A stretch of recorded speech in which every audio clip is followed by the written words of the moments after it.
자, 여러분 안녕하세요. 오늘은 COPD 급성 악화에 대해서 말씀드릴 거예요. 자, 사실 이게 의사들이 가장 잘 아는 그런 항목입니다. 그래서 저 같은 경우에는 처음 이제 레지던트를 돌 때 이 호흡기내과를 돌았어요. 호흡기내과. 그래서 가장 먼저 배운 게 이 COPD 급성 악화. COPD 진단하는 것보다 더 먼저 배워요. 왜냐면은 COPD 진단은 외래에서 하잖아요. 교수님들이 외래에서 하는데 전공의들은 외래를 보지 않거든요. 입원 환자를 보거든요. 입원 환자는 어떤 환자예요? 이런 COPD 급성 악화, 이런 이제 아주 심각한 증상이 있어서 오신 분들이 입원을 하거든요. 그러니까 이걸 먼저 배우는 겁니다. 제가 가장 처음에 배웠던 그런 이제 항목이 되는 거죠. 그래서 좀 이게 약간 전문적이긴 한데요. 제가 그냥 간단하게만 말씀을 드릴게요. 자, COPD가 무서운 게 뭐라 그랬죠? 예, 이게 호흡곤란 때문에 그랬죠? 호흡곤란. 호흡곤란이 오는데 평상시에는 뭐 제가 이런 정도 말씀드렸죠. 동년배가 쫓아가는 걸음을 쫓아갈 수 없다. 이러면 이제 가나다 중에서 이제 나 이상에 해당이 된다라고 말씀을 드렸죠. 근데 그 정도가 아니라 급성 악화는 진짜 숨을 쉴 수가 없는 거예요. 이게 숨이 너무 헐떡거리고 좀 여러 가지 숨을 쉬기가 정말 불편한 경우. 그냥 가만히 있는데도. 그게 이제 급성 악화인데요. 정의는 약간 달라요. 정의를 제가 한번 말씀드리면요. 자, COPD 환자라면 기본적인 호흡기 증상이 있어요. 호흡곤란, 기침, 가래. 근데 그 매일매일 조금씩 좀 다르죠. 근데 그 변동 범위를 넘어서가지고 치료가 변경될 정도로 급격히 악화된 상태. 이게 이제 COPD 급성 악화입니다. 제가 아까 말씀드린 거랑 똑같은 거예요.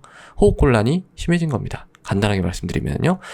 호흡곤란이 심해지거나, 기침이 많아졌거나, 가래가 많아졌거나, 가래가 누렇게 나오고, 가래가 누렇게 나오면 뭘 의심하는 거예요?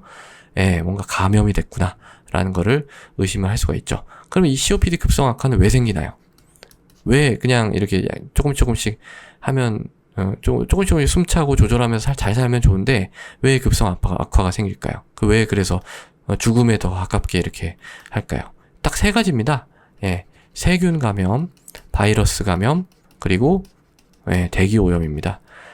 그러니까 미세먼지 많으실 때는요, 이 COPD 환자들은 나가지 마세요. 제가 그냥 나가지 마시라고, 집에서 창문도 가급적 열지 마시라고 말씀드립니다. 공기청정기 있으면 공기청정기 틀어놓으시고, 그냥 환기 같은 것도 가급적. 왜냐면 이게 미세먼지 심할 때는 실제로 이런 환자분들이 많이 옵니다. 응급실로 많이 오셔가지고 많이 입원을 하시기 때문에 이런 거 있을 때는 반드시 조심을 하시고 밖에 부득이하게 나가셔야 된다. 그러면은 마스크 꼭 착용하시고. 근데 마스크도 또 너무 이 호흡곤란이 심한 환자들은 마스크 때문에 숨 잘 못 쉬거든요. 그러면은 마스크를 억지로 할 수는 없는 거죠. 어쨌든 이 세균, 바이러스, 대기 오염, 이게 이제 세 가지 원인입니다. 그래서 이런 일이 생기면 어떻게 되냐면요. 원래도 이 COPD 환자의 이 기관지가 좁아져서 생겼다고 했잖아요. 좁아진 이유가 여러 가지가 있겠지만 염증이 생겨가지고 아주 만성적으로 가래가 그래서 자꾸 생기고 이런 거죠. 근데 그 염증이 이 유발인자 때문에 갑자기 확 커진 겁니다. 염증이 어마어마하게 커진 거예요. 그래서 어느 정도로 커지냐면 이게 전신 염증, 몸 전체의 염증으로 갈 정도로 심해집니다.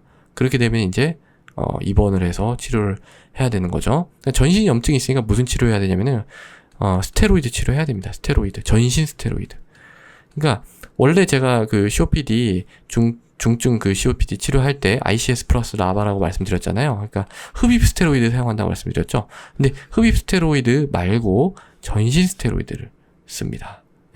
물론 이것도 써요. 이것도 이제 쓰면 이제 좋은데 전신 스테로이드를 같이 써서 전신 염증을 같이 치료를 해줘야 된다는 거죠.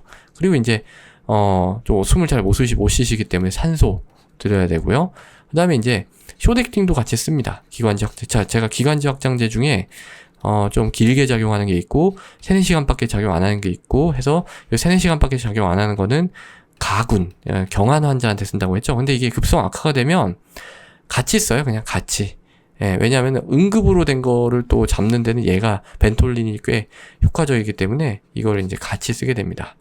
벤톨린, 아트로벤트 해가지고 같이 섞어가지고 심장 박동이 빠르지 않다면 그렇게 이제 많이 쓰게 됩니다. 그리고 스테로이드 쓰고요. 그 다음에 항생제도 써야 됩니다. 항생제. 근데 항생제는 모든 경우에 다 쓰는 건 아니고요. 이건 이제 누런 가래가 나올 때, 그러면 이제 세균 감염이 의심이 될 수가 있기 때문에 바이러스 같은데 뭐 항생제 써봤자 아무 효과도 없고 괜히 내성만 생기고 이러잖아요. 그러니까 세균 감염이 의심될 때 이제 항생제 치료를 합니다. 예, 그리고 또 이제 숨 쉬는 게 여전히 더 불편하다. 그러면은 우리가 인공호흡기를 해주는데요. 인공호흡기를 해주는데 이게 기도삽관이라는 걸 하는 그 인공호흡기가 있고요. 이게 필요 없는 게 있어요. 굉장히 큰 차이입니다. 기도가 있으면은 여기에다가 막 관을 이렇게, 옛날에 이게 관을 많이 넣었어요. 많이 넣어가지고 여기에서 이제 기계를 달아가지고 숨을 쉬게 해주는 거죠. 근데 지금은 관이 없이 그냥 코랑 이렇게 밀착해가지고 이렇게 딱 마스크를 딱 씌워주면 거기에 이제 압을 걸어주는, 양압을 걸어주는 그런 호흡기들이 되게 많이 잘 좋아졌습니다. 그걸 이제 의사들 뭐라고 그러냐면 NIPPV라고 해요. Non-Invasive Positive Pressure Ventilation 해가지고 NIPPV라고 얘를 먼저 겁니다. 예, 얘를 먼저 걸고 안 되면은 이제 기도삽관을 해서 기계 호흡으로 되는 그런 걸로 넘어가는 거죠. 예, 이런 식으로 이제 치료를 하게 됩니다. 이게 이제 가장 기본적인 내용이에요. 이게 이제 COPD인데 이렇게 치료를 해도 너무 심한 경우에는 이 회복이 어려울 수가 있고요.